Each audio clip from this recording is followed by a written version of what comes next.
Today, we're taking a magical carpet ride back to the golden age of 16-bit gaming, the era of the Sega Mega Drive, also known as the Genesis in North America, to revisit some of the absolute best Disney games ever made. Whether you grew up playing these titles or you're just discovering them now, these games captured the charm, animation, and magic of Disney in a way that still holds up to this day. So buckle up, because we're about to dive deep into a nostalgic retrospective of the best Disney games on the Sega Mega Drive. Let's kick things off with one of the most iconic titles on the system, Disney's Aladdin.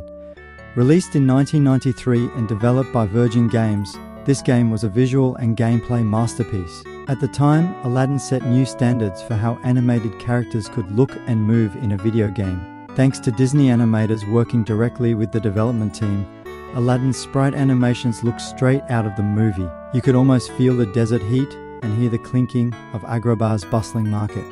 The gameplay was a perfect mix of platforming and light action. From dodging barrels in the streets to riding the magic carpet in the Cave of Wonders, Aladdin was as varied as it was beautiful. And the music? Spot-on 16-bit renditions of the movie's soundtrack that instantly triggered childhood memories. This was one of the best-selling games on the Mega Drive for a reason. It wasn't just good for a licensed game, it was genuinely fantastic.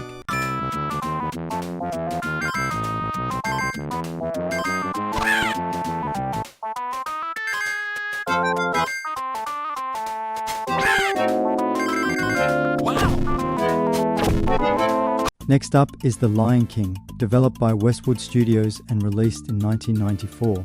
If Aladdin impressed gamers with its visuals, The Lion King took things even further. From the bright, colourful African savannas to the eerie, shadowy elephant graveyard, every level looked like a moving painting. You started out as young Simba, leaping across giraffe heads and dodging wildebeests in the infamous Stampede level. Then later, you grew into adult Simba and unleashed your roar. Quite literally, but let's be real, this game was tough. We're talking pull your hair out tough. The can't wait to be king level is still a source of trauma for many of us. Despite the difficulty, The Lion King remains a fan favorite because it captured the essence of the film and challenged gamers with tight controls and clever design. Now let's rewind just a little to one of the earlier Disney classics on the Mega Drive, Castle of Illusion starring Mickey Mouse, released in 1990. This was a game that didn't just look good. It felt like playing through a Disney storybook. Mickey sets out to rescue Minnie from the evil witch Mirabelle, traveling through enchanted forests, toylands, and even a world made of candy. What made Castle of Illusion stand out was its dreamlike atmosphere and precise controls. It wasn't just a cash-in on the Mickey Mouse name. This was a well-designed platformer with heart, charm, and some surprisingly inventive level design. The music was whimsical and memorable, and the animation brought Mickey to life in a way that felt magical even in 16-bit. By the mid-90s, the Disney platformers on the Mega Drive were really pushing the system to its limits. Maui Mallet in Cold Shadow is one of the most underrated games of the era, and technically, Donald Duck is in it, just in ninja form. Maui is a detective who transforms into a ninja alter ego, Cold Shadow, and this dual identity gameplay brought a cool twist to the genre. You switch between Maui's blaster attacks and the ninja's staff combat, each suited to different challenges. The art direction leaned more toward comic book noir, with moody lighting, funky music, and atmospheric environments. It was a bold step away from the more traditional Disney aesthetic, and while it didn't get the attention it deserved at release, it's now a cult favorite. Speaking of magic, let's talk about World of Illusion, the 1992 follow-up that paired Mickey with Donald Duck for a two-player co-op experience. This game was a gem, plain and simple. The levels were pure imagination, from underwater adventures in a fishbowl to riding magic carpets through candy clouds. Each character had unique abilities, and playing with a friend revealed new paths and puzzles that you couldn't access solo.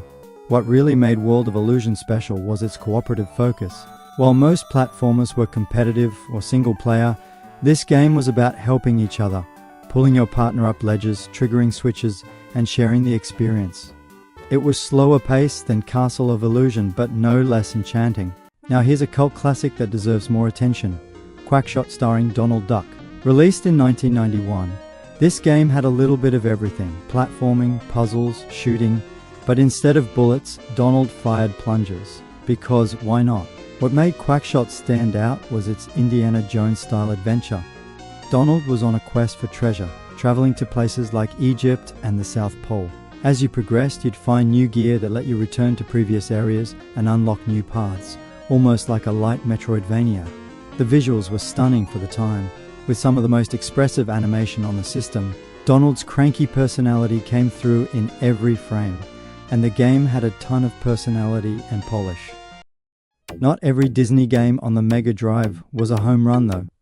Case in point, Fantasia, released in 1991. On paper, it had all the ingredients for success, a tie-in to one of Disney's most artistic films, beautiful visuals, and classical music. But the game suffered from frustrating controls, unclear objectives, and sluggish gameplay. Even the amazing soundtrack couldn't save it from being confusing and at times downright boring. To its credit, Fantasia looked gorgeous, but it's a great example of how not every Disney title hit the mark. Still, it's an interesting historical footnote and worth checking out if you're a collector or a fan of the film. Before we wrap up, let's give a quick shout out to a few honorable mentions. The Jungle Book, a solid platformer with great animation, but not quite as tight as Aladdin or The Lion King. Ariel, The Little Mermaid, more of a slow-paced underwater exploration game aimed at a younger audience. Simple, but charming. Bonkers, based on the cartoon series, this game had energy and variety, though it never reached the heights of the Illusion series. Pocahontas, a visually stunning game that stayed true to the film's environmental themes. Light on action, but heavy on atmosphere and puzzle solving. The Sega Mega Drive was home to some of the most memorable Disney games ever made. These weren't just quick tie-ins, they were labors of love, crafted by talented developers who respected the source material and pushed the hardware to its limits. Whether you were soaring over Agrabah, roaring across the Pride Lands, or waddling through icy tombs with Donald, these games delivered unforgettable experiences that still resonate today. They taught us that licensed games could be magical, and when done right, they didn't just promote a movie, they became part of Disney history themselves. So, what was your favorite Disney game on the Mega Drive? Did you rage quit can't wait to be king like the rest of us? Or did you and a friend team up for some magical mischief in World of Illusion? Let us know in the comments. And if you enjoyed this trip down memory lane, give the video a like, subscribe for more retro goodness, and hit that bell so you don't miss what's next.